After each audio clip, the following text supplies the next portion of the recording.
നമസ്കാരം. വാർത്താരംഭത്തിലേക്ക് സ്വാഗതം. ആദ്യം നോക്കാം തലക്കെട്ടുകൾ.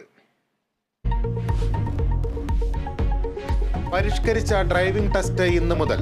തീയതി ലഭിച്ചവർ സ്വന്തം വാഹനവുമായി എത്താൻ നിർദ്ദേശം. സമരം ശക്തമാക്കി ഡ്രൈവിംഗ് സ്കൂൾ ഉടമകൾ. പോലീസ് സംരക്ഷണം ഉറപ്പാക്കി മോട്ടോർ വാഹന വകുപ്പ്. തൃശൂർ കുന്നംകുളത്ത് KSRTC ബസും ടോറസ് ലോറിയും കൂട്ടിയിടിച്ച അപകടം. 15 പേർക്ക് പരിക്ക്. 4 പേരുടെ നില ഗുരുതരം. അപകടത്തിൽപ്പെട്ടത് ഗുരുവായൂരിൽ നിന്ന് കൊട്ടാരക്കരയിലേക്ക് പോയ ബസ്. കണ്ണൂർ വിഷ്ണുപ്രിയ വധക്കേസിൽ വിധി ഇന്ന്. വിധി പറയുക തലശ്ശേരി അഡീഷണൽ ജില്ലാ കോടതി. പ്രതി ശ്യാംജിത്തിന് പരമാവധി ശിക്ഷ നൽകണമെന്ന് പ്രോസിക്യൂഷൻ. 2 മാസങ്ങളിൽ സംസ്ഥാന സർക്കാരിന്റെ സാമ്പത്തിക ബാധ്യത കൂടും.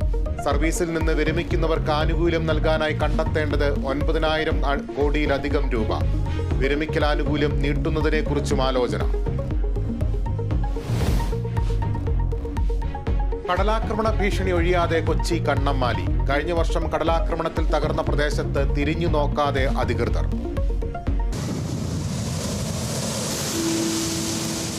എന്തായാലും നമ്മുടെ ജീവനെ രക്ഷിക്കുക, അത്രേ ഞങ്ങൾ ഉദ്ദേശിച്ചുള്ളൂ. വേറെ ബാക്കിയെല്ലാം പോയാലും സാരമില്ല.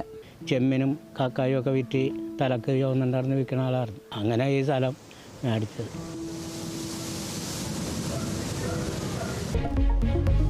കടൽ ഭിത്തി കെട്ടാനോ മറ്റ് സജ്ജീകരണങ്ങൾ ഒരുക്കാനോ ഇനിയും സാധിച്ചിട്ടില്ല. IPL ഇന്ന് ഗുജറാത്ത് ചെന്നൈ പോരാട്ടം. മത്സരം രാത്രി 7:30 അഹമ്മദാബാദിൽ. തുടർച്ചയായി 3 മത്സരങ്ങൾ പരാജയപ്പെട്ട ഗുജറാത്തിന് ജയം അനിവാര്യം.